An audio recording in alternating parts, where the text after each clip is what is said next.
Arizona State coming here. So, oh man, that'd be fun. Looking forward to that. So. What have you seen from Cincinnati? Right off the bat, the two things that jump off the page is they're the best offensive rebounding team in the Big 12, which is a problem. And they're very, very aggressive off the bounce. They really want to get to the free throw line. So those two things. And then Jillian Hayes, I think, is one of the better players in our league. She got a really high motor, goes after the ball hard. When you look at stats and you see a kid that gets 8-9 offensive rebounds in a game and shoots 15, 20 free throws in a game, that doesn't happen if you're not playing hard. So, and they've had some really good wins, some big wins coming from behind. I think they've had 3 or 4 big fourth quarter comebacks. So, a lot of energy, a lot of effort, different style than we've seen as far as, not the greatest three-point shooting team, but a team that's going to really push the ball to the rim and attack the basket. I thought Ariana mentioned something about kind of the fourth quarter at times being an issue for you guys. I know you've talked so much about finishing. Have you kind of noticed that too, that maybe, especially in some of these ranked games over the past week, that finishing has kind of been a late issue maybe? Yeah, I obviously wasn't at the TCU game. Yeah. We didn't finish overtime. I mean, the K-State game, we scored 7 points and had a shot to win the game at the end. Yep. So I don't.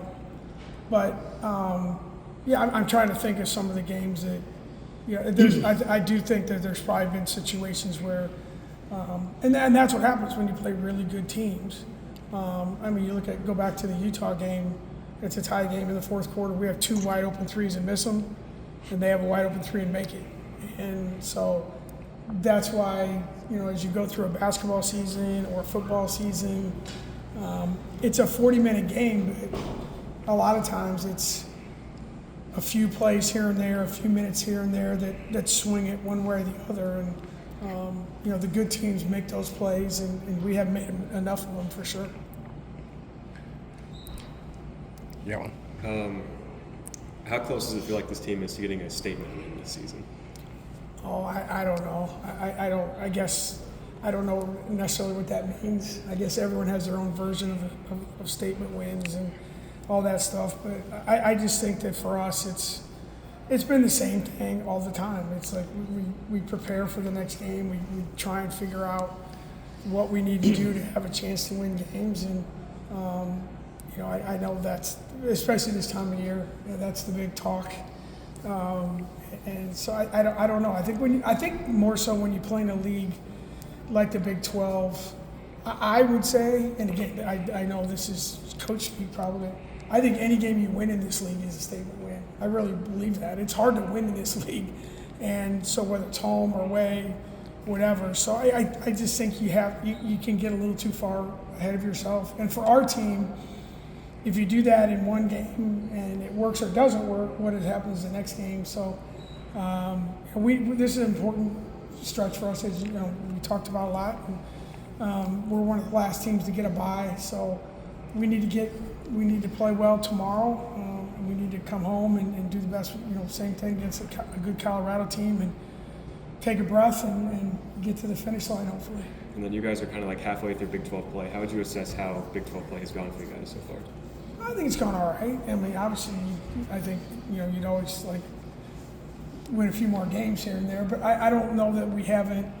I mean, we've been competitive in every single game except for West Virginia, and I think that was the perfect storm of a really good team, a style that we struggle with, and Emily Ryan was in a sweatsuit.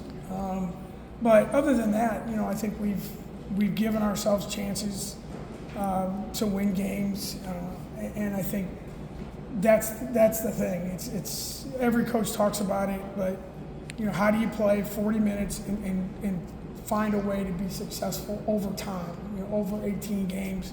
And at moments, I think we've shown we can be a really competitive team, and other moments we've shown that there's some things that we really struggle with, and we've got to keep working through that. So hopefully we get. And I do think, I really do. I think you're teams still get better this time of year. It's harder to get better because you're not practicing as much. But I do think you can still get better, and maybe a little bit better here and there swings your season a little bit. Do you think your team's inching better and better as these games are being played? No, I think the thing that I've told our team is I have zero issue with how they're competing, and to me that's where it's got to start. And that's for me. Now the outside world doesn't care. All they want to do is, do you win or do you lose? I get all that, but for me it's you got to show up every day. I keep saying that's a skill. Our kids are showing up.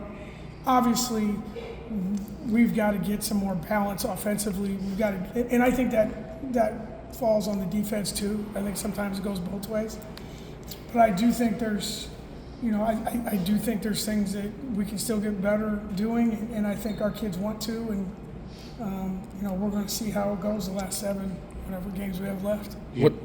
Go ahead. What do you have to do to get the production out of your group, aside from the 2 scorers? Yeah, I mean, I think number one, you got to be willing to shoot the ball. I mean, we're passing up some shots. We've got to do some things offensively, I think, a little bit better as far as not just relying on 2 people, but running our stuff where the other players understand where their shots are coming from. You got to be willing to take a tough shot once in a while, and I think sometimes we pass that up. And then I think you got to be the best way. I've always thought, if you're struggling individually offensively, there's 2 things you can do. You can go get an offensive rebound, and you can try and get to the free throw line. And those are things that we haven't been able to do on a consistent basis. And then when the shots are there, it's the same thing that we talked about is, we've got to convert the plays that are there. How much more maybe pressure does that put on Audie to not have a game like she did Sunday, where she almost can't afford to have an off night when you aren't getting that balanced scoring? I mean, that's the nature of being one of the best players in the country. Yeah. I mean, I think you can look at any team, whether it's, I don't care who it is, unless you're on a team with a lot of great players. And I think you saw that Sunday. I mean, Sedona Prince doesn't score. We did a great job on Madison Counter, but Haley Van Lith took over the game, and then the other guys did something. But it's very hard. I mean, now I think every team would probably tell you that, hey, this person's got to play pretty well for us to have a chance to win. Now, it doesn't mean you have to score 30 every night or whatever, but that's the responsibility that comes with being in those shoes, and that's what I think every team right now has those players, and then it's just a matter of when they don't have the monster, where are the other guys, and that's the part that we consistently struggle with. Yeah. What's your go-to activity on a plane ride? My go-to activity? Yeah. I'm really exciting. I'm watching video on my laptop of who we're playing usually. I'm not a big, I'm not a big, like Billy's big podcast guy. And it's just, I flip up my laptop and watch video. I'm pretty boring, yeah, so that's about it for me. So what did you